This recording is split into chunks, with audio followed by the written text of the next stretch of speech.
জানিয়ে দিচ্ছি আজকের প্রধান প্রধান খবর। বার্তা কক্ষ থেকে যুক্ত আছি আমি নাইমা ইসলাম। বেছে বেছে মসজিদে হামলা চালিয়েছে ভারত। ফের ইসরায়েলে ক্ষেপণাস্ত্র ছুড়ল ইয়েমেন। ভারতের হামলায় পাকিস্তানে নিহতের সংখ্যা বেড়ে 31।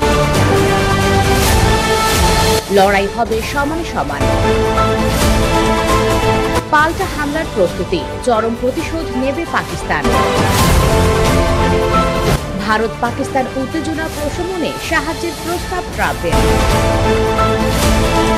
প্রতিটি রক্তবিন্দুর প্রতিশোধ নেওয়া হবে বলেছেন শেহবাজ। তাহলে কি সত্যি হচ্ছে 5 বছর আগের ভবিষ্যৎবাণী?